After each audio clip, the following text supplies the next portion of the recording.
Perkenalkan, kami dari kelompok 3 yang beranggotakan. Nama saya Yusuf Agama.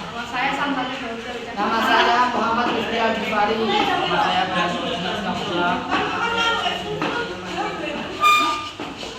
Kesempatan kali ini kelompok kami akan menjelaskan tentang buku materi. Yang pertama adalah mengenal leluhur bangsa Indonesia. Yang kedua adalah bukti linguistik atau kebahasaan. Yang ketiga adalah bukti arkeologis. Yang keempat adalah bukti genetik. Yang kelima adalah diaspora bangsa Indonesia. Yang keenam adalah pembangunan berkelanjutan. Yang ketujuh adalah karakteristik pembangunan berkelanjutan. Sekian pembukaan dari kelompok kami. Assalamualaikum warahmatullahi wabarakatuh.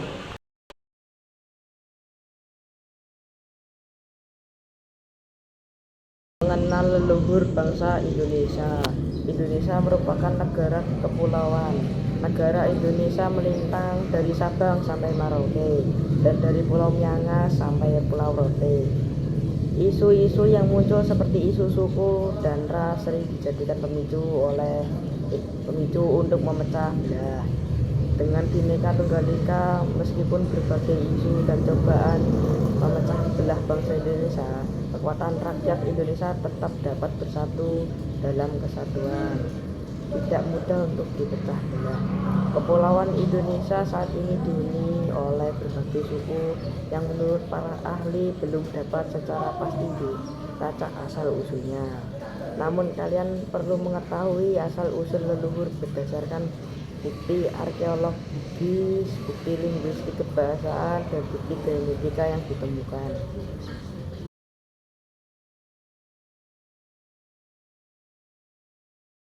Bukti linguistik. Berdasarkan bukti linguistik kebahasaan, para ahli menduga bahwa orang-orang yang menggunakan bahasa Austronesia di Kepulauan Indonesia sama dengan yang ada di daerah Pasifik Barat Daya. Para ahli berpendapat bahwa adanya kesamaan bahasa Indo antara orang-orang yang pada di Indonesia, negara Asia Tenggara, dan daerah Pasifik.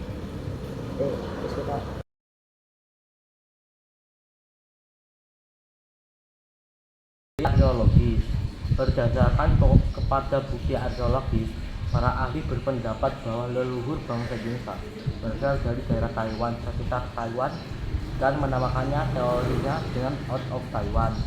Ada beberapa tahapan dari bangsa Austronesia untuk beralih dari sekitar Taiwan ke wilayah Asia Tenggara dan Indonesia serta Pasifik. Tahap 1, 5.000 tahun sebelum Masehi. Tahap 2, migrasi dari Taiwan ke daerah Filipina 2.500 sebelum Masehi. Tahap 3, migrasi dari Filipina ke arah selatan dan tenggara menjelang 2000 sebelum Masehi. Tahap 4, migrasi dari Maluku Utara dan selatan ke selatan dan timur 2000 sebelum Masehi. Tahap 5, migrasi dari Papua Utara ke barat dan timur 2000 sampai 1500 sebelum Masehi. Sebelum migrasi bangsa Austronia di Kepulauan Indonesia, terdapat beberapa bangsa Paleomelanozoik. Paleomelanozoik merupakan leluhur bangsa orang yang berada di pedalaman dan penduduk asli Australia. Bangsa Paleomelanozoik bermigrasi ke daerah Papua dan Australia sekitar 800.000 tahun yang lalu.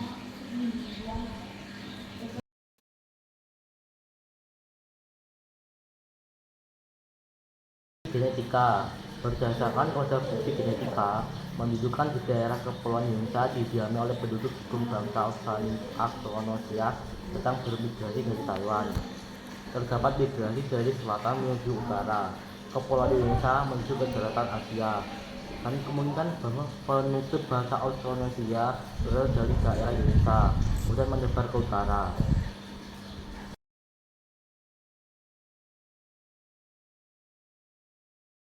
Di Afrika Selatan, orang Bugis dan Mandar terkenal sebagai suku yang pandai melaut dan membuat kapal. Mereka terkenal dengan terampil membuat dan menggunakan kapal pinisi. Kapal pinisi membantu mengarungi dunia, mengarungi samudra. Suku Dayak teridentifikasi di Madagaskar melalui studi bahasa yang berada di Madagaskar diidentifikasi berasal dari bahasa Manjan, suku Manjan di lembah Barito, Kalimantan. Diaspora suku Banjau yang tersebar di belahan penjuru dunia. Penelitian lain menunjukkan daerah suku Dayak mengalir di tubuh penduduk Madagaskar. Suku Bugis teridentifikasi dan kemungkinan besar menjadi salah satu dari diaspora bangsa Indonesia yang datang pertama ke Madagaskar. Mereka ke Madagaskar atau Afrika Selatan karena menjadi tawanan politik Belanda. Tawanan politik yang dibawa Belanda, salah satunya Syekh Yusuf, seorang tokoh Bugis dari Goa Makassar. Beliau menetap di Afrika Selatan dan menyiarkan agama Islam di sana. Di samping berlayar dan berdagang di pemerintah Belanda di abad ke-17, juga melakukan praktik migrasi paksa. Mereka memanfaatkan orang-orang yang diasingkan ke Afrika Selatan untuk membangun koloni di Tanjung Harapan.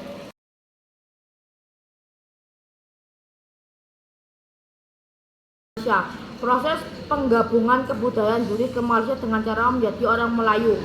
Mereka menjadi seorang Muslim menggunakan bahasa Melayu dan menerapkan adat istiadat Melayu antara tahun 1855 sampai 1920. Banyak pendatang dari Indonesia, Jawa, Madura, dan Kalimantan yang menetap dan membuka lahan baru di Johor. Mereka menebang hutan dan menjadikan perkebunan. Migrasi suku Bugis secara besar-besaran terjadi pada 24 Juli 1669. Mereka bermigrasi ke daerah Semenanjung Malay dan Kalimantan bagian utara, Borneo. Pemerintah Belanda pada tahun 1882 sampai 1885 mendatangkan suku Bugis ke Tawau dengan tujuan membangun daerah Tawau dan membuka perkebunan kelapa. Suku Bugis bermigrasi secara kelompok yang dipimpin oleh tokoh-tokoh bangsawan. Suku Bugis mendapat tempat istimewa dan punya posisi penting di Sabah. Tokoh Bugis diangkat menjadi pemimpin berbagai kelompok etnis yang ada.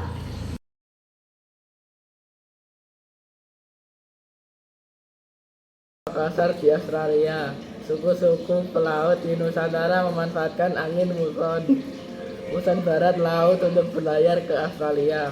Suku Bugis secara teratur berlayar ke Australia dan kerap singgah di Australia. Bagian utara sejak 1650, nelayan Bugis banyak berdatangan dan singgah di Australia. Jejak interaksi antara orang Bugis dan suku aborigin yang tinggal di Australia dapat dilihat pada beberapa lukisan gua dan kulit pohon pada pertengahan abad ke-17 hingga awal abad ke-20. Pelaut Makassar berkunjung secara rutin tiap musim ke Australia. Hubungan mereka sangat baik sehingga suku aborigin beberapa kali ikut dan singgah di Makassar, bahkan beberapa di antaranya menetap di Makassar.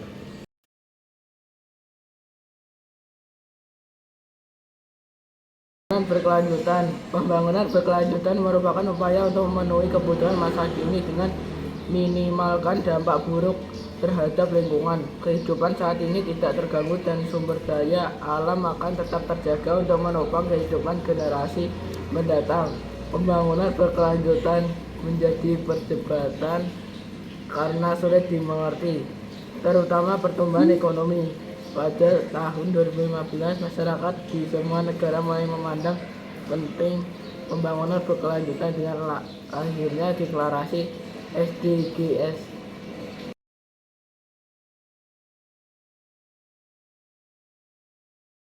Pembangunan berkelanjutan.